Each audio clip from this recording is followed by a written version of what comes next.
Fund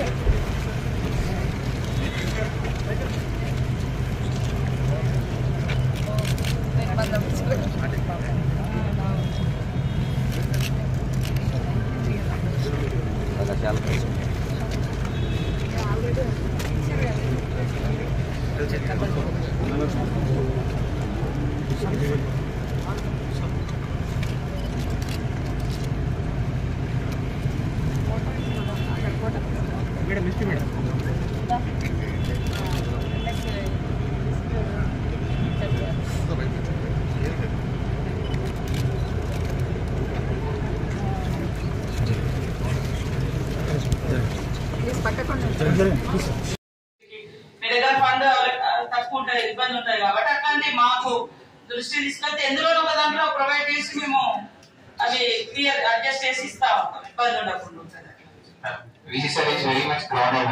మేమే అడగాలి sir, తినండి సార్, తిని ఎత్తి సాగండి సార్ అని మేమే సార్. ఎట్లా అంటే ఒకసారి వచ్చినట్టు ఎవ్రీ స్టూడెంట్ ఇంటరాక్ట్ దాంట్లో కాబట్టి సార్ ఇది బాగోదని ఇంటరాక్ట్ అవుతుంటుంది.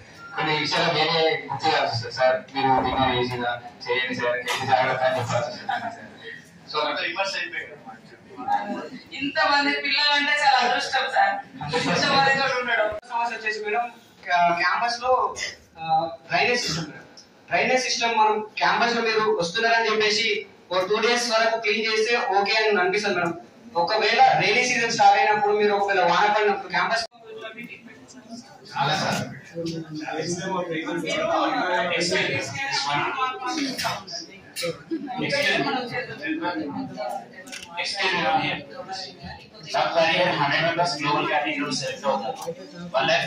ఫీజు పెట్టేసి సో ఈ గ్లోబల్ కేటగిరీ వచ్చిన వాళ్ళు ఎట్లా అంటే నార్మల్ గా ఈ ఫెసిలిటీస్ ఇస్తాం, పెట్టిస్తాం, ర్యాక్స్ ఇస్తాం అని చెప్పి హైజీనిక్ ఫుడ్ పెట్టినప్పుడు మేము 1,40,000 ఎట్లా పే చేయాలనేది మా తోట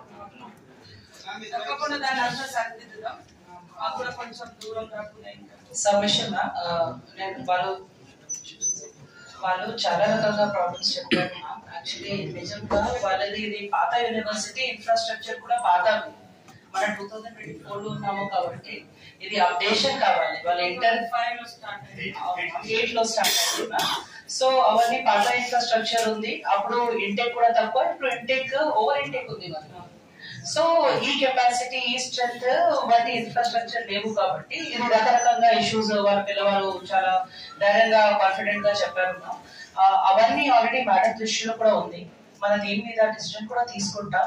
అండ్ మ్యామ్ ఇంకొకటి ఓన్లీ నెగటివ్ కాదు, ఇంకా పాజిటివ్ కూడా చాలా స్టోరీస్ ఉంది. వాళ్ళు చాలా అంటే ఇండియా లెవెల్లో వాళ్ళు చాలా కాంపిటీషన్స్ లో పోతున్నారు మ్యామ్. వాళ్ళు యాక్చువల్లీ ర్యాంకింగ్ లో చూస్తే కూడా వాళ్ళ ర్యాంకింగ్ కూడా మంచిగా ఉంది. వాళ్ళు bright students ma'am actually. So ఏదో వాళ్ళు సమస్య చెప్పారు, అది ఎవరిని మనం డిస్కషన్ చేద్దామా. అండ్ ఫర్దర్ గా మీకు రిక్వెస్ట్ మీరు మీ సలహా సూచన అడ్వైజ్ ఇచ్చేసేది మెచ్చుకోవాలి కదా, బూట్లు వేస్తున్నా మాకు ఇష్టం కావాలి.